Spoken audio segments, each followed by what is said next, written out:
नमस्कार, म सन्तोष सुप्रेती। यहाँहरु समक्ष मैले ट्याक्स सब्जेक्टको रेसिडेन्शियल स्ट्याटस च्याप्टरको ट्यु सोलुसन पार्ट 3 लिएर उपस्थित भएको छु। हामीले यो च्यानलमा अपलोड गरेको भिडियोको नोटिफिकेसन प्राप्त गर्न हाम्रो युट्युब च्यानललाई सब्स्क्राइब गरी नजिकै रहेको बेल आइकनमा क्लिक गर्नुहोला। ट्यु 2066 Mr. Johnson, an American citizen, came to Nepal as an expert on first Magh of previous year. Mr. Johnson American citizen हो, ऊ नेपाल आएको छ, फर्स्ट माघमा नेपाल आएको रहेछ, and he had stayed here till the end of Ashadh, अषाढको अन्तिमसम्म बसेको छ भनेपछि माघ फागुन चैत वैशाख जेठ अषाढ 6 महिना बसेको छ। 6 month into 30 ले 180 days भयो। त्यसैले उसको रेसिडेन्शियल स्ट्याटस नन रेसिडेन्ट भयो। बी मा हामीले यहाँ सोधेको छ his residential status with explanation भनेर। त्यसैले हामीले mister Johnson stay in Nepal for less than 183 days, that is 6 months into 30 is equal to 180 days, so his residential status is non resident भन्नु पर्यो। त्यसपछि यो नन रेसिडेन्ट हो, यो फरेन पनि हो, विदेशी पनि हो, नन रेसिडेन्ट पनि हो। अब हामीले के कुरा याद गर्नु पर्यो भने एउटा हामीले याद गर्नुपर्ने यो नन रेसिडेन्ट भए पछाडी जति पनि एडभान्स टिडीएसहरु दिएको छ त्यो सबै फाइनल हुन्छ भनेर बुझ्नु पर्यो एउटा। अर्को भनेको फरेनर्सहरुको इन्कम फ्रम इम्प्लोइमेन्टमा ट्याक्स लाग्दैन भनेर बुझ्नु पर्यो। विदेशी रेसिडेन्ट भए पनि नन रेसिडेन्ट भए पनि इन्कम फ्रम इम्प्लोइमेन्टमा ट्याक्स लाग्दैन। र अर्को यदि नन रेसिडेन्ट पर्सन हो भने सबै एडभान्स टिडीएसहरु फाइनल हुन्छ भनेर सम्झिनु पर्यो। अब उसले यहाँ स्यालेरीहरु केही पनि पाएको छैन त्यो कुरा आएन। यदि पाएको भए स्यालेरीहरु भएको भए हामीले त्यो चढाउँदैन थियौ, छोड्दिन्थ्यौ विदेशी भएको भएर। अब एडभान्स टिडीएस हेरौं। Consultancy fee receive of rupees 2,12,500 after TDS of rupees 37,500। Consultancy fee receive भनेको छ ब्राकेटमा आफ्टर टिडीएस भनेको छ। आफ्टर टिडीएस भने पछाडी यो कंसल्टेन्सी फी भनेको एडभान्स टिडीएस हो। यसमा आफ्टर टिडीएस को अमाउन्ट पनि दिएको छ हामीलाई। यो कंसल्टेन्सी फी एडभान्स टिडीएस हो र यसलाई यो नन रेसिडेन्ट भएको कारणले अब हामीले फाइनल टिडीएस मान्नु पर्ने हुन्छ। त्यसैले यसलाई छोड्दिने। अर्को net assessable income from business, बिजनेसमा लगाएर चढाउने एसेबल इन्कम फ्रम बिजनेस 1,50,000।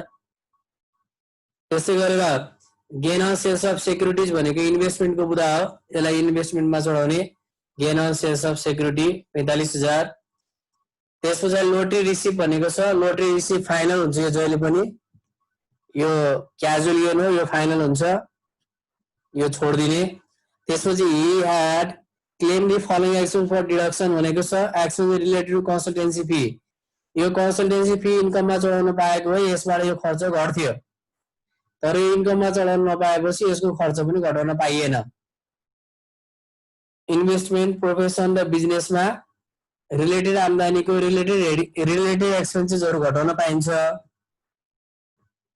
त्यसैले यो कंसल्टेन्सी फी प्रोफेसनमा चढ्ने बुदा थियो, यो एडभान्स टिडीएस थियो, तर नन रेसिडेन्ट भएको कारणले यो फाइनल टिडीएस भयो। नन रेसिडेन्ट लागि सबै एडभान्स टिडीएसहरु फाइनल हुन्छ, त्यसैले यो चढेन। कंसल्टेन्सी फी नचढ्ने बित्तिकै यसको कंसल्टेन्सी फी सँग रिलेटेड एक्सपेन्सेस पनि घटाउन पाइएन। अर्को छ डोनेसन गिवन टु ट्याक्स एब्जिट अर्गनाइजेसन एप्रुभ बाइ आईआरडी भनेको छ 5,000 दिएको रहेछ। इनल्यान्ड रेभिन्यू डिपार्टमेन्ट भनेको अन्तर्राष्ट्रिय विभाग भन्छ यसलाई, अन्तर्राष्ट्रिय विभागले स्वीकृति गरेको ट्याक्स एब्जिट अर्गनाइजेसनलाई दिएको डोनेसन रहेछ, यसलाई हामीले ट्याक्सेबलमा घटाउने हो। भनेपछि यहाँबाट गयो एसेबल इन्कम फ्रम बिजनेस गयो एउटा, र अर्को gain on sales of securities दुईटा हेडिङ गयो। दुईटा हेडिङलाई हामीले यहाँ ल्याएर राख्यौं। यो कंसल्टेन्सी फी चढेन प्रोफेसन त्यसैले नील भयो, बिजनेसको 1,50,000 र gain on sales of security 45,000 गर्दाखेरि टोटल एसेबल इन्कम 1,95,000 भयो। त्यसपछि डोनेसन टु ट्याक्स एब्जिट अर्गनाइजेसन भनेको छ, यसमा हामीलाई टोटल एसेबल इन्कम अर्थात एडजस्टेड ट्याक्सेबल इन्कम भनेको यही भयो। यसको 5% वा एक्चुअल हामीलाई 5,000 दिएको छ और म्याक्सिमम 1 लाख। यो तीनटा कम्पेयर गर्दाखेरि 5,000 सानो भयो, 5,000 घटाउने गर्दा टोटल ट्याक्सेबल इन्कम 1,90,000 आयो। यसपछि अर्को क्वेशन छ हाम्रो ट्यु 2065 को mister Mukesh Gupta an Indian citizen came to Nepal on first Falgun of previous year and resided till the end of Asar first फागुनमा आएको छ र असाढसम्म बसेको छ भनेपछि फागुन चैत वैशाख जेठ असाढ 5 महिना बस्यो 5 महिनाको 5 इन्टु 30 ले 150 दिन नेपालमा बसेको छ त्यसैले ऊ नन रेसिडेन्ट भयो 183 दिन भन्दा कम बसेकोले ऊ नन रेसिडेन्ट भयो त्यसपछि अब नन रेसिडेन्टको income from business or employment बाहेक अरु छोड्ने हो फरेनर्सको इन्कम फ्रम इम्प्लोइमेन्ट बाहेक अरु छोड्ने हो यो फरेनर्स हो र यो नन रेसिडेन्ट पनि हो अब नन रेसिडेन्ट भयो भने चाहिँ हामीले थप्नु पर्ने कुरा के हो त एडभान्स टिडिएसहरु फाइनल हुन्छ भनेर बुझ्नु पर्यो रेसिडेन्ट भए पनि नन रेसिडेन्ट भए पनि फरेनर्सहरुको इन्कम फ्रम इम्प्लोइमेन्ट चाहिँ चढ्दैन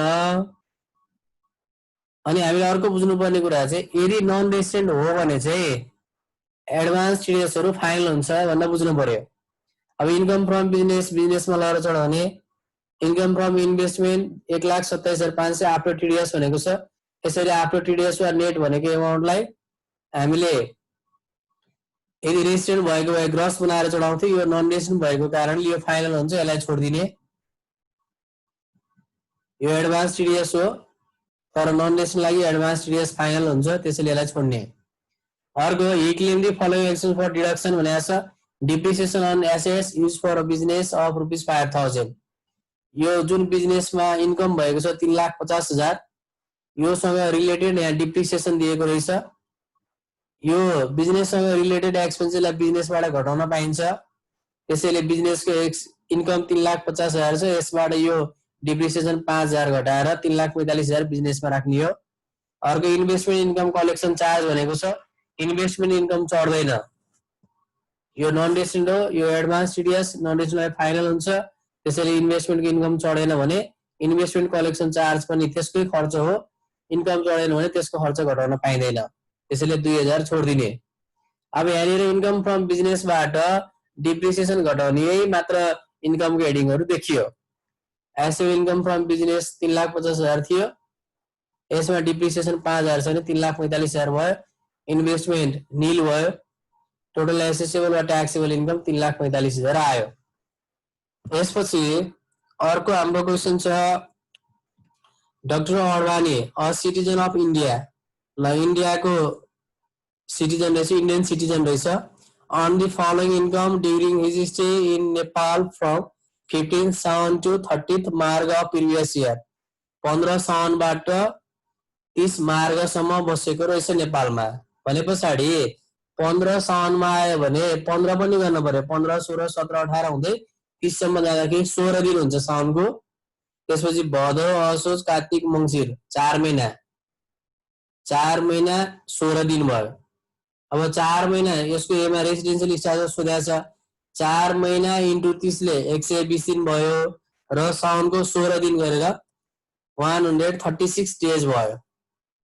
4 मन्थ प्लस 16 डेज गरेर 136 डेज त्यसैले यो पनि 183 दिन भन्दा कम भयो त्यसैले यसलाई पनि हामी नन रेसिडेन्ट भन्छौं यसमा उसले यहाँनिर net assessable income from business वा प्रोफेसन गरेको छ 1,50,000 यसलाई हामीले चढाउँछौं अर्को गेन फ्रम इन्भेस्टमेन्ट एक्टिभिटिजमा गेन भएको छ यसलाई पनि चढाउँछौं इन्भेस्टमेन्टमा लगाएर remuneration from part time lecture भनेको छ पार्ट टाइम लेक्चर फाइनल हुन्छ यसलाई नचढाउने dividend from Indian company remitted to Nepal ₹50,000 भनेको छ यो इन्डियन सिटिजन हो इन्डियन सिटिजनले इन्डियन कम्पनीबाट प्राप्त गरेको डिभिडेन्ड उसकै देशमा ट्याक्स तिर्छ नेपालमा तिर्नु पर्दैन नेपालमा रेमिटेन्स पठाएको भए पनि यसको ट्याक्स भनेको उसकै देशमा तिर्ने हो इन्डियन सिटिजनलाई इन्डियन कम्पनीले डिभिडेन्ड दिएको छ भने यो ट्याक्स उसकै देशमा तिर्ने हो नेपालमा तिर्नु पर्दैन त्यसैले यो 50,000 पनि चढेन अब हामीले चढाउने भनेको एउटा बिजनेस वा प्रोफेसनको इन्कम रहेछ अर्को गेन फ्रम इन्भेस्टमेन्ट एक्टिभिटिज यो दुईटा रहेछ यसलाई लगाएर हामीले राख्यो net asset income from profession वा बिजनेस 1,50,000 यो सुरुमा दिएको त्यसपछि gain from investment activities 1 lakh यति गरेपछि 2,50,000 रुपैयाँ आयो टोटल ट्याक्सेबल इन्कम यसलाई एसेसेबल इन्कम भने नि हो, ट्याक्सेबल इन्कम भने नि हो, दुईटै एउटै रकम हो। त्यसैले टोटल एसेबल इन्कम वा टोटल ट्याक्सेबल इन्कम चाहिँ 2,50,000 भयो। हामीले ट्याक्स लायबिलिटी सोधेको छ, नन रेसिडेन्ट पर्सन हो। नन रेसिडेन्ट पर्सनको ट्याक्स लायबिलिटी भनेको जति टोटल ट्याक्सेबल इन्कम आछ यसको 25% हुन्छ। त्यसैले 25% गर्दाखेरि 62,500 चाहिँ यसको ट्याक्स लायबिलिटी भयो। त्यसपछि अर्को क्वेशन छ हामीसँग,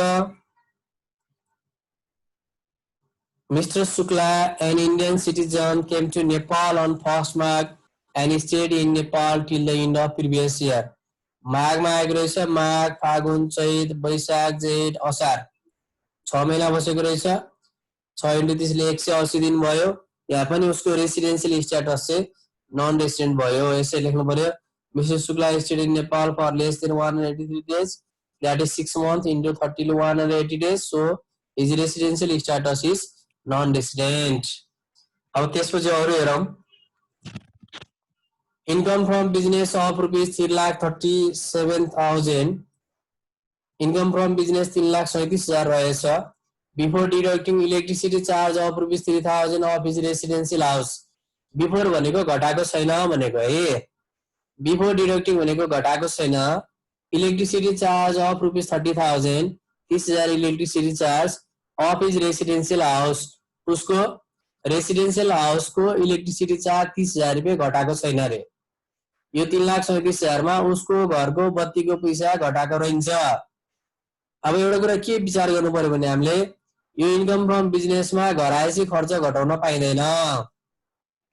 त्यसैले यो घटाएको छैन भनेपछि यो घटाउन नपाउने हुँदा घटाएको रहन्छ, यसलाई हामीले केही गर्न परेन। And after deducting depreciation of rupees 35,000 of the assets used for business purpose, the business purpose लागि प्रयोग भएको assets को depreciation चाहिँ after deducting भने घटाएको रहेछ। यो बिजनेस को assets को depreciation बिजनेसबाट घटाउन पाइन्छ, घटाइसकेको रहेछ भने यो 3,37,000 मा यो 35,000 घटिसकेको रहेछ, घट्न पर्ने बुदा घटिसकेको रहेछ, यसलाई केही गर्न परेन। एकदम क्लियर हुने। उसको घरको बत्तीको बिल घटा छैन भनेको थियो, घटाउन पर्ने कुरा घटा छैन, ठीक छ। र अर्को अफिसको एसेट्सको डिप्रिसिएसन घटाउन पाउँथ्यो, आफ्टर डिडक्टिभ भने घटाइसकेको रहेछ, घटाउनु पर्ने बुदा घटाइसक्यो र घटाउन नपर्ने बुदा घटाएको छैन भने यो अमाउन्ट चाहिँ जुन 3,37,000 छ यो हुनुपर्ने एक्युरेट अमाउन्ट रहेछ। त्यसैले यो 3,37,000 रुपैयाँलाई हामीले एसेट इन्कम फ्रम बिजनेसमा ल्याएर राख्नु पर्यो। यसमा अरु केही गर्नु परेन। यो 3,37,000 मा प्राइभेट खर्च घटाएको छैन, घटाउनु पर्ने डिप्रिसिएसन घटायो भनेको छ भनेपछि एक्चुअल इन्कम रहेछ, त्यसैले यसलाई ल्याएर राख्यौं। त्यसपछि अर्को छ, he claimed the amount of rupees 10,000 donated to Nepal Red Cross Society, Nepal Red Cross सोसाइटीलाई डोनेसन दिएको रहेछ। नेपाल रेड क्रस सोसाइटी भनेको नन प्रफिट अर्गनाइजेसन हो, यसलाई दिएको डोनेसन घटाउन पाइन्छ। त्यसैले यो 3,37,000 को 5% वा एक्चुअल 10,000 दिएको 10,000 वा म्याक्सिमम 1,00,000 तीनटा कम्पेयर गर्ने, यसमा 10,000 सानो भयो 10,000 घटाउने, घटाउँदाखेरि 3,27,000 ट्याक्सेबल इन्कम आयो। अब यहाँ रेसिडेन्शियल स्ट्याटस त हामीले 6 महिना बसेको भएर 180 दिन भयो, रेसिडेन्ट चाहिँ नन रेसिडेन्ट भयो भन्ने कुरा गर्यो। उसको रेसिडेन्शियल स्ट्याटस चाहिँ नन रेसिडेन्ट रहेछ। त्यसपछि अर्को छ 62 अफ, यसमा mister John a citizen of UK came to Nepal on first pause and stayed in Nepal till the end of previous year. First पाउसमा आएको रहेछ र एन्ड अफ प्रिभियस इयर को अन्तिम समय बसेको रहेछ। क्वेशनले बसेको समय दिएन भने पनि, रिटर्न भएको समय दिएन भने पनि हामीले असार मसान्त नै मान्ने हो। तर यहाँ चाहिँ के भनेको छ त, प्रिभियस इयर को एन्ड भनेको छ, तोकेर दिएको छ। त्यसैले पुसदेखि असारसम्म गर्न पर्यो। पुस, माघ, फागुन, चैत, वैशाख, जेठ, असार 7 महिना बस्यो। 7 महिना बस्यो भने 7 × 30 ले 210 दिन बसेको छ। त्यसैले उसको रेसिडेन्शियल स्ट्याटस चाहिँ रेसिडेन्ट भयो। 182 दिन भन्दा बढी बसेको कारणले ऊ रेसिडेन्ट भयो। अब यहाँनिर दिएको इन्कम हेरौं। अब हामीले यहाँनिर के बुझ्न पर्यो भने यो मिस्टर जोन भनेको फरेनर्स हो, फरेनर हो। फरेनर भएको कारणले यदि इम्प्लोइमेन्ट इन्कम दिएछ भने त्यो चढ्दैन। अब अर्को बुझ्नुपर्ने कुरा चाहिँ ऊ रेसिडेन्ट हो कि हैन हेर्ने। रेसिडेन्ट हो भने एडभान्स टिडिएस लाई ग्रस बनाएर चढाउनु पर्छ, नन रेसिडेन्ट हो भने चाहिँ एडभान्स टिडिएस पनि फाइनल हुन्छ, यति कुरा। अनि रेसिडेन्ट पर्सन हो भने ट्याक्स लायबिलिटीमा हामीले 1%, 10%, 20%, 30% गर्दै ट्याक्स काट्नुपर्छ। नन रेसिडेन्ट हो भने चाहिँ जति ट्याक्सेबल इन्कम आएछ त्यसको डाइरेक्ट 25% चार्ज गर्नुपर्छ, यति कुरा चाहिँ हामीले बुझ्ने हो। अब यहाँ हेरौँ के भएको छ यो क्वेसनमा। Income from business of rupees 4,50,000, income from business, उसले बिजनेस गरेको रहेछ नेपालमा आएर, त्यहाँबाट इन्कम प्राप्त गरेको रहेछ 4,50,000। After charging the rent of rupees 50,000 to his residential house, यहाँ के घटाएको रहेछ त भने after charging the rent of rupees 50,000 to his residential house, उसको रेसिडेन्सियल हाउसको रेन्ट घटाएको रहेछ। रेसिडेन्सियल हाउसको रेन्ट त्यहाँ घटाउन पाइन्छ बिजनेसमा? पाइँदैन, गल्ती भयो। 4,50,000 बाट घटाउन नपाउने पैसा 50,000 घटाएको रहेछ। सरी, 4,50,000 जुन इन्कम फ्रम बिजनेस छ, यो आएको रकम चाहिँ जुन छ यसमा चाहिँ के घटाएर आएको रहेछ त? उसको रेसिडेन्सियल हाउसको रेन्ट घटाएर 4,50,000 भएको रहेछ। त्यसैले रेसिडेन्सियल हाउसको रेन्ट घटाउन पाइँदैन थियो, तर उसले घटाएछ भनेपछि यहाँनिर गल्ती भयो। गल्ती भइसके पछाडि अब यसलाई एक्चुअल बनाउनु पर्यो हामीले। एक्चुअल बनाउनलाई घटाउन नपाउने पैसा घटाएको छ भने त्यसलाई जोडेर एक्चुअल बनाउनु पर्यो। पहिला 4,50,000 र 50,000ले 5,00,000 रुपियाँ रहेछ, यसमा 50,000 घटाएर 4,50,000 भएको रहेछ भन्ने बुझ्नु पर्यो। त्यसैले घटाउन नपाउने शीर्षक यदि घटाएको छ भने गल्ती भयो, त्यसलाई लगेर अब जोड्न पर्यो। अनि त्यसपछि अर्को के भनेको छ हेरौँ त। After charging the rent of rupees 50,000 to his residential house, residential हाउसको घरको भाडा तिरेको रहेछ, रेसिडेन्सियल हाउसको भाडा तिरेको रहेछ, त्यो चाहिँ घटाएछ। अनि अर्को and rupees 25,000 for the showroom, सोरुमको भाडा पनि घटाएको रहेछ। के चार्ज गरेको रहेछ त? आफ्टर चार्जिङ के घटाएको रहेछ त भने रेसिडेन्सियल हाउसको भाडा र सोरुमको भाडा घटाएको रहेछ। सोरुमको भाडा घटाउन पाउँछ, घटाछ, ठिक छ, यसलाई केही गर्नु परेन। तर उसले रेसिडेन्सियल हाउसको जुन चाहिँ रेन्ट थियो यो चाहिँ घटाउन पाउँदैन थियो, घटाएर चाहिँ यो चाहिँ गल्ती भयो। त्यसैले यो एमाउन्टलाई एड ब्याक गरेर हामीले ग्रस इन्कम बनाउनु पर्छ। यो 4,50,000 मा 50,000 जोडेर 5,00,000 रुपियाँ भयो। 5,00,000 रुपियाँ चाहिँ एसेबल इन्कम फ्रम बिजनेस भयो। इन्कम फ्रम बिजनेस 4,50,000 दिएको थियो क्वेसनमा, यसमा गल्तीले रेसिडेन्सियल हाउसको रेन्ट घटाएको रहेछ, आफ्टर डिडक्टिङ भएको रहेछ, त्यसैले हामी यसलाई जोड्यौँ, गर्दा 5,00,000 भयो। त्यसपछि assessable income from investment nil, total assessable income 5,00,000 भयो। डोनेसन उसले दिएको छ, डोनेसन दिएको पब्लिक लाइब्रेरीलाई दिएको छ, त्यसैले यसलाई घटाउन पाइन्छ। यसको 5% और एक्चुअल और मैक्सिमम, यहाँनिर थोरै मिस्टेक भएछ, यहाँनिर 5,00,000 हाम्रो आएको छ। 5,00,000 को 5% ले 25,000 और एक्चुअल और मैक्सिमम 1,00,000 गर्नुपर्ने हुन्छ। यहाँनिर हामीले डोनेसन पब्लिक लाइब्रेरीलाई दिएको देखाएको छौँ। पब्लिक लाइब्रेरी भनेको नन प्रफिट अर्गनाइजेसन हो। यो क्यालकुलेसन गर्दाखेरि हामीले हाम्रो रुल्स अनुसार गर्ने हो। 5,00,000 रुपियाँ हाम्रो एसेबल income from, total assessable income भनौँ न, एसेबल इन्कम फ्रम बिजनेस मात्र छ, त्यसैले टोटल एसेबल इन्कम 5,00,000 भएको छ। 5,00,000 को 5% 25,000 भयो, वा एक्चुअल 3,000 वा maximum 1,00,000 which ever is lace गर्ने। जुन सानो भएको छ त्यो घटाउँदाखेरि 4,97,000 ट्याक्सेबल इन्कम आयो। हामी यहाँनिर के कुरा क्लियर हुनुपर्छ भने आफ्टर चार्जिङ भने घटाइसक्यो भने हो, घटाउन पर्ने खर्च घटाछ भने केही गर्न परेन, तर घटाउन नपाउने खर्च घटाएको छ भने त्यसलाई जोड्नु पर्यो। त्यसपछि अर्को बिफोर चार्जिङ भन्छ। बिफोर चार्जिङ भनेको अहिलेसम्म घटाएको छैन भने हो। बिफोर चार्जिङमा प्राइभेट एक्सपेन्सेसहरु बिफोर चार्जिङ भएको छ भने त्यसलाई केही गर्नु परेन। प्राइभेट एक्सपेन्सेसहरु यदि बिफोर चार्जिङ भनेको छ भने घटाएको छैन भने घटाउन पर्ने खर्च घटाएर हिँड्छ, केही गर्न परेन। तर अफिसमा लागेको कुनै खर्चहरु चाहिँ यदि बिफोर चार्जिङ भनेको छ भने त्यहाँ घटाएको रहन्छ भन्ने बुझियो र त्यसलाई घटाउनु पर्ने हुन्छ। एकदम हामी यो दुईटा कुरा याद गर्ने, आफ्टर चार्जिङ र बिफोर चार्जिङ। आफ्टर चार्जिङ भनेको घटाइसकेको रहेछ, बिफोर चार्जिङ भनेको चाहिँ घटाएको रहन्छ। यहाँ बिफोर डिडक्टिङ भनेको चाहिँ यो घटाएको छैन भने हो। अब घटाउन नपाउने कुरा घटाएको छैन भने राम्रै भयो, केही नगर्ने। तर घटाउन पाउने कुरा घटाएको छैन भने चाहिँ हामीले घटाएर देखाइदिनु पर्छ।